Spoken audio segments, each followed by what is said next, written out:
कमंडल की जो राजनीति रही है उस राजनीति का यही रहा है। एक ने धर्म पकड़ लिया, एक ने जाति पकड़ ली, और जो सभी धर्मों और सभी जातियों की राजनीति करने वाली कांग्रेस थी उसे धीरे धीरे खत्म करने की कोशिश की है। तो इस देश के अंदर सर्वधर्म की राजनीति वालों को स्वीकार नहीं किया जा रहा है।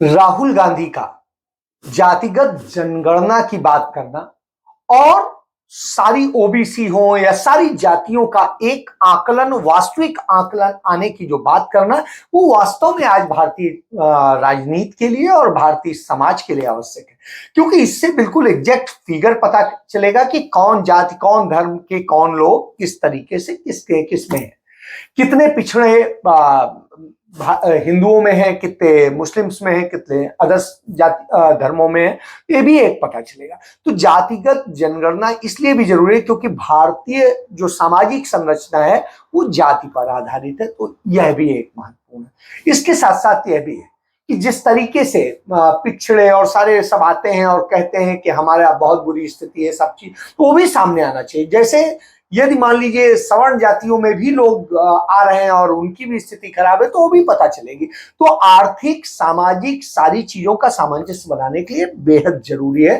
तो राहुल गांधी की इस राजनीति का पूरे देश में फर्क पड़ेगा, लेकिन कहां कितना पड़ेगा यह बहुत स्पष्ट नहीं कहा जा सकता है। जहां पर कांग्रेस और भाजपा या दूसरे दल में सीधी सीधी लड़ाई है वहां तो प्रभाव डालेगा, लेकिन जहां जातिगत दल खड़े हैं, जातियों वाले दल खड़े हैं, जैसे समाजवादी पार्टी, बहुजन समाज पार्टी, जो जातियों की राजनीति करते हैं, उन सारे जैसे दलों में जो इस तरह की राजनीति करते हैं, वो इस मामले में कभी नहीं चाहेंगे कि कांग्रेस या कोई भी राष्ट्रीय दल इस तरीके से आए। वो क्योंकि उनकी राजनीति ही जाति पर चलती है। ये जाति वाला सिस्टम हट गया तो वो खत्म हो जाएंगे, उन्हें देश के कल्याण से मतलब नहीं।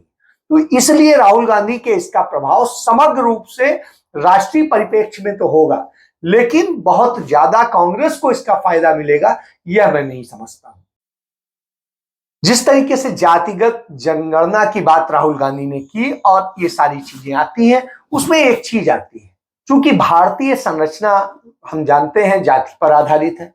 ऐसे में तमाम सारे जो जाति की राजनीति करते हैं उन दलों की यदि बात करें, उनमें चाहे बहुजन समाज पार्टी हो, समाजवादी पार्टी हो या आरजेडी हो, इसी तरीके से जेडीयू हो या और बहुत सारी है, कोई मराठा की राजनीति करता है, कोई किसी की राजनीति करता है, कोई दलितों की राजनीति करता है, तो इस तरह से कोई जाटों की राजनीति करता है। तो इस तरह से जो जातियों की राजनीति करने वाले दल हैं वो राहुल गांधी के जातिगत जनगणना वाले इस पूरे जो अभियान है उस या मांग है उसको लेकर के वो अपने फायदे उठाने की कोशिश करेंगे, उससे कांग्रेस। लेकिन जो समझदार लोग होंगे जिन तक ये बात पहुंचेगी उनमें जरूर आएगा कि राहुल गांधी ने उनके हक की बात की है। तो ऐसी स्थिति में राहुल गांधी को इसका फायदा मिल सकता है, लेकिन बहुत बड़ा फायदा फिर नहीं मिलेगा। मैं इसलिए कह रहा हूं क्योंकि जो जाति की राजनीति करने वाले दल हैं वो अपनी जाति के पूरे कुनबे में इस तरीके से घुसे होते हैं, इस तरीके से चीजों को फैलाते हैं